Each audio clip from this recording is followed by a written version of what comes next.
এই লোকটা শুধু একটা হরিণ শিকার করতে গিয়েছিল। সে চেয়েছিল পরিবারের জন্য ভালো খাবারের ব্যবস্থা করতে, কিন্তু হঠাৎ সে ভয় পেয়ে গেল, কারণ সামনে একটা ভয়ঙ্কর মানুষ সদৃশ ছায়া দাঁড়িয়েছিল। লোকটা বুঝে গেল এটা সাধারণ কিছু না, এই জঙ্গলে এমন এক দানব আছে বলে সবাই গল্প করত।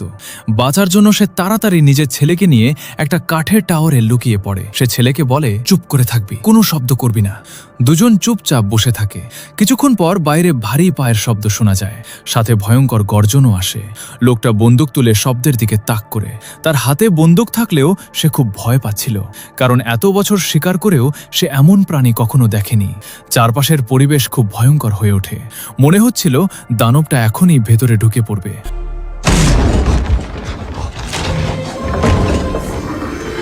লোকটা শেষ লড়াইয়ের জন্য প্রস্তুত হচ্ছিল, কিন্তু হঠাৎ দানবটা চলে যেতে শুরু করে।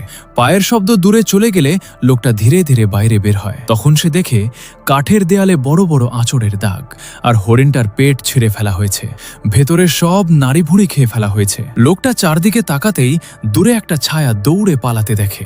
সে সঙ্গে সঙ্গে গুলি চালায়, কিন্তু দানবটা খুব দ্রুত ছিল, তাই গুলি লাগেনি। ভাগ্য ভালো, দানবটা তখন চলে যাচ্ছিল, তাই লোকটা একটু শান্ত হয়। তার ছেলে জিজ্ঞেস করে, বাবা, ওটা কি ছিল? কিন্তু লোকটা সত্যি বলেনি।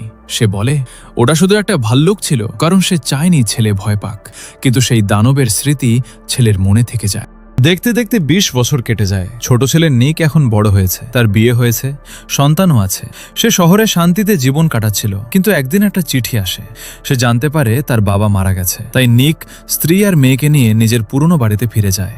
পাহাড়ি রাস্তা দিয়ে যাওয়ার সময় তার পুরনো বন্ধুর সাথে দেখা হয়। বন্ধু গাড়িতে উঠতে চাইলে নিক রাজি হয়ে যায়, কিন্তু মাঝপথে দুর্ঘটনা ঘটে।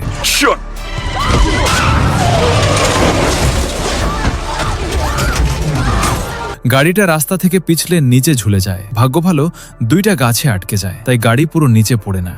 নিকের বন্ধু দরজা খুলে নামতে যায়, কিন্তু সে নিচে পড়ে যায়। নিক দ্রুত স্ত্রী আর মেয়েকে গাড়ির ওপর উঠতে বলে। ঠিক তখন জঙ্গল থেকে ভয়ঙ্কর গর্জন শোনা যায়। নিক আয়নায় তাকিয়ে দেখে একটা ভয়ঙ্কর দানব তাদের দিকে আসছে। সে দ্রুত দরজা বন্ধ করে দেয়, কিন্তু হঠাৎ দানবটা জানলার কাঁচ ভেঙে ফেলে। সেই সময় নিকের হাতেও আঘাত লাগে, আর নিচে পড়ে থাকা বন্ধুকে দানবটা টেনে নিয়ে যায়। নিক বুঝে যায় এখানে থাকা খুব বিপজ্জনক, তাই সে তাড়াতাড়ি গাড়ির ওপর উঠতে শুরু করে। কষ্ট করে নিক নিজের স্ত্রী আর মেয়েকে বাঁচিয়ে নিয়ে আসে। তারপর তিনজন প্রাণ বাঁচাতে দৌড়াতে শুরু করে। ভাগ্য ভালো, পুরনো বাড়িটা খুব কাছেই ছিল, কিন্তু তারা স্বস্তির নিঃশ্বাস নেওয়ার আগেই দানবটার গর্জন আবার কাছে চলে আসে। বাঁচার জন্য তারা প্রাণপণে দৌড়াতে থাকে। শেষ মুহূর্তে তারা ঘরের ভেতরে ঢুকে দরজা বন্ধ করতে সক্ষম হয়। বাইরে তখন দানবটা পাগলের মতো দরজায় আঘাত করতে থাকে। ভয়ে পুরো পরিবার কাঁপতে থাকে। স্ত্রী আর মেয়েকে বাঁচানোর জন্য নিক নিজের শরীর দিয়ে দরজাটা চেপে ধরে রাখে। এভাবেই সে দানবটাকে বাইরে আটকে রাখে। কিছুক্ষণ পর বাইরে সব শান্ত হয়ে যায়। তখন নিক দ্রুত নিচতলার ঘরে যায়। সে তার বাবার পুরনো ডিজেল জেনারেটর চালু করে। সাথে সাথে পুরো ঘরে আলো জ্বলে ওঠে। এখনও তারা বেঁচে আছে ঠিকই, কিন্তু নিক জানত দানবটা আবার ফিরে আসবে। তাই সে দরজার সামনে ভারী আলমারি ঠেলে এনে রাখে। সে ভেবেছিল এতে হয়তো নিরাপদ থাকা যাবে, কিন্তু কেউ জানত না নিকের আহত হাতে ইতোমধ্যে দানবের ভাইরাস ঢুকে গেছে। তারা ভেবেছিল এটা সাধারণ একটা ক্ষত, তাই শুধু কাপড় দিয়ে বেঁধে দেয়। রাত গভীর হতেই নিকের চেহারা বদলাতে শুরু করে। তার মুখ ভয়ঙ্কর হয়ে যায়, শরীরের রগগুলো ফুলে ওঠে, তার কণ্ঠস্বরও অদ্ভুত হয়ে যায়। এরপর তার শরীর কাঁপতে শুরু করে। সবচেয়ে ভয়ঙ্কর ব্যাপার হলো তার চুল ঝরে পড়তে থাকে, এমনকি সে ঠিকমতো দেখতে পর্যন্ত পারছিল না। চারপাশ সব ঝাপসা লাগছিল, তবুও সে নিজের স্ত্রীকে চিনতে পারছিল। নিক নিজের ভেতরের ভয়ঙ্কর অনুভূতিকে থামানোর চেষ্টা করছিল, কিন্তু হঠাৎ তার হাত থেকে আবার রক্ত বের হতে শুরু করে। রক্তের গন্ধ নাকে যেতেই সে নিয়ন্ত্রণ হারিয়ে ফেলে। সে পাগলের মতো নিজের আহত হাত কামড়াতে শুরু করে। এটা দেখে তার স্ত্রী ভয় পেয়ে যায়। তবুও নিকের ভেতরে সামান্য মানবতা বেঁচে ছিল, সেই কারণে সে নিজেকে সামলে নেয়। তারপর সে প্রায় দানবের মতো হয়ে ঘর থেকে বেরিয়ে যায়। নিকের স্ত্রী বুঝে যায় এই বাড়িতে আর নিরাপদ থাকা যাবে না। সে আরও বুঝতে পারে নিককে দ্রুত চিকিৎসা না করালে সে পুরোপুরি দানবে পরিণত হবে। ঠিক তখন সে উঠানে একটা পুরনো পিকআপ গাড়ি দেখতে পায়। সে দ্রুত গাড়ির চাবি খুঁজে বের করে। নিজেকে রক্ষা করার জন্য একটা ফল কাটার ছুরিও নিয়ে নেয়। বাইরে কিছুক্ষণ শান্ত দেখে সে নিক আর মেয়েকে নিয়ে গাড়িতে উঠে পড়ে। কিন্তু গাড়ি স্টার্ট দিতেই দানবটা হঠাৎ এসে জানালায় আঘাত করে, তারপর হাত বাড়িয়ে তাদের ধরার চেষ্টা করে। বাঁচার জন্য তারা দ্রুত গাড়ি থেকে বের হয়ে যায়। তারপর পাশের একটা প্লাস্টিকের গ্রিন হাউসের ওপর উঠে পড়ে। নিক তাড়াতাড়ি মই সরিয়ে নেয় যাতে দানবটা উপরে উঠতে না পারে, কিন্তু বিপদ তখনও শেষ হয়নি। দানবটা গ্রিন হাউসের ভেতরে ঢুকে পড়ে, তারপর এক লাফে প্লাস্টিক ছিঁড়ে ফেলে। নিক বুঝে যায় এখানে বেশি সময় থাকা যাবে না। সে স্ত্রীকে ইশারা করে বাড়ির ভেতরে ফিরে যেতে বলে আর নিজে নিচে লাফ দেয়।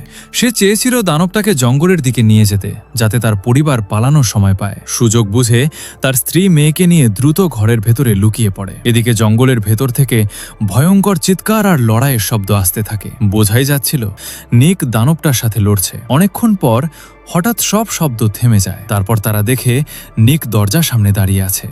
স্ত্রী কোনো কিছু না ভেবেই দরজা খুলে দেয়, কিন্তু লড়াইয়ের পর নিকের শরীর আরো ভয়ঙ্করভাবে বদলে যেতে শুরু করে। তবুও তার ভেতরে সামান্য মানবতা তখনও ছিল। ঠিক তখন তার মেয়ে বাবার কাছে যেতে চায়, কিন্তু হঠাৎ নিক মাটিতে পড়ে যায়। তার হাতের নখ এক এক করে খুলে যেতে থাকে। পরের মুহূর্তেই সে পাগলের মতো নিজের স্ত্রীর ওপর ঝাঁপিয়ে পড়ে।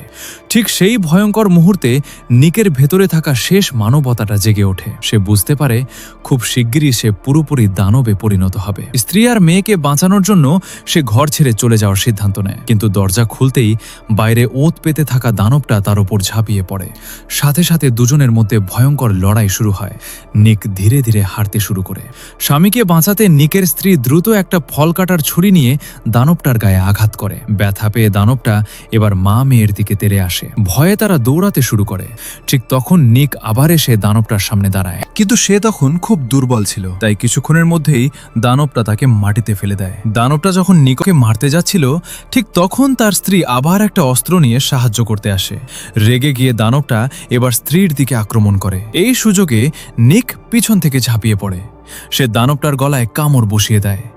এক আঘাতে গলার অনেকটা অংশ ছিঁড়ে ফেলে, কিন্তু এরপর নিক যা দেখে তাতে সে হতবাক হয়ে যায়, কারণ দানবটা আসলে তার নিজের বাবা ছিল। দানবটার হাতে তার বাবার মতো একই ট্যাটু ছিল। তখনই নিক সব বুঝতে পারে তার বাবা আসলে মারা যায়নি। অনেকদিন নিখোঁজ থাকার পর পুলিশ তাকে মৃত ঘোষণা করেছিল, কিন্তু এখন এসব ভাবার সময় ছিল না। সবচেয়ে জরুরি ছিল স্ত্রী আর মেয়েকে বাঁচানো। নিক বুঝতে পারছিল তার ভেতরের মানুষটা ধীরে ধীরে শেষ হয়ে যাচ্ছে, তাই সে টলতে টলতে ঘরের বাইরে চলে যায়। সে চায়নি নিজের বাবার মতো রক্তপিপাসু দানব হয়ে বাঁচতে, কিন্তু বাইরে বের হতেই সে মাটিতে পড়ে যায়। তার শরীর দ্রুত বদলাতে শুরু করে। মাত্র 2 মিনিটের মধ্যেই তার পুরো চেহারা ভয়ঙ্কর হয়ে যায়। কিছুক্ষণ পর সে উঠে দাঁড়ায়। তখন সে পুরোপুরি এক ভয়ঙ্কর দানবে পরিণত হয়েছে। নিকের স্ত্রী আন্না এটা দেখে ভয়ে কেঁপে ওঠে, কারণ তার ভালোবাসার মানুষটা এখন আর মানুষ নেই। ভয়ে সে নিককে ঘরের ভেতরে ঢুকতে দেয় না, কিন্তু হঠাৎই নিক চোখের পলকে অদৃশ্য হয়ে যায়। চারপাশে শুধু ভয়ঙ্কর গর্জনের শব্দ শোনা যাচ্ছিল। আন্না ভয় পেয়ে মাটিতে পড়ে থাকা ছুরিটা তুলে নেয়, কিন্তু দানাতেই সে দেখে নিক কখন যেন চুপচাপ ঘরের ভেতরে ঢুকে গেছে। ভয়ে আন্নার সঙ্গে সঙ্গে ছুরি দিয়ে নিকের হাতে আঘাত করে।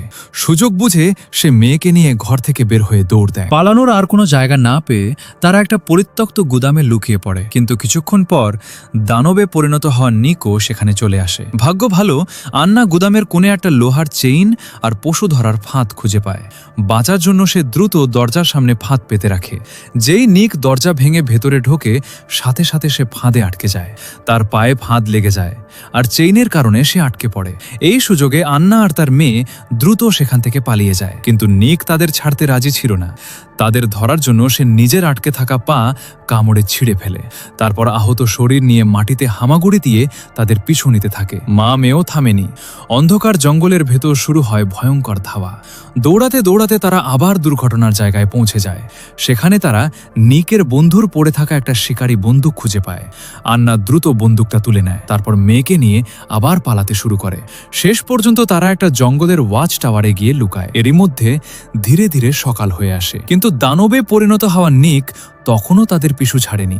সে কিছুক্ষণের মধ্যেই টাওয়ারের ওপর উঠে আসে, তবে আশ্চর্যজনকভাবে সে আক্রমণ করেনি। সে শুধু শান্ত চোখে নিজের মেয়ের দিকে তাকিয়ে থাকে, কারণ তার ভেতরে তখনও সামান্য মানবতা বেঁচে ছিল। তার মেয়েও বাবার চোখ দেখে বুঝে যায় তার বাবা এই ভয়ঙ্কর কষ্টের শেষ চায়, কিন্তু আন্না গুলি করতে পারছিল না। সে নিজের স্বামীকে মারতে চাইছিল না। ঠিক তখন নিক হঠাৎ সামনে এগিয়ে আসে। বাধ্য হয়ে কাঁপতে কাঁপতে আন্না ট্রিগার টেনে দেয়। একটা গুলির শব্দে সবকিছু শেষ হয়ে যায়। দানবের ভয়ঙ্কর অধ্যায়ও সেখানেই শেষ হয়। এরপর আন্না শেষবারের মতো মৃত স্বামীকে বিদায় জানায়। তারপর মেয়েকে নিয়ে সেই ভয়ঙ্কর জঙ্গল ছেড়ে চলে যায়। তারা বেঁচে ফিরেছিল ঠিকই, কিন্তু আন্না হারায় তার প্রিয় স্বামীকে, আর ছোট মেয়েটা চিরদিনের জন্য হারিয়ে ফেলে তার বাবাকে। এভাবেই গল্পের শেষ হয়। গল্পটি আপনাদের কেমন লেগেছে অবশ্যই কমেন্ট করে জানাবেন। আর এমন আরও নতুন নতুন সাসপেন্সের মুভি এক্সপ্লেন ভিডিও পেতে চ্যানেলটি সাবস্ক্রাইব করতে ভুলবেন না। ভিডিওটি দেখার জন্য অসংখ্য ধন্যবাদ।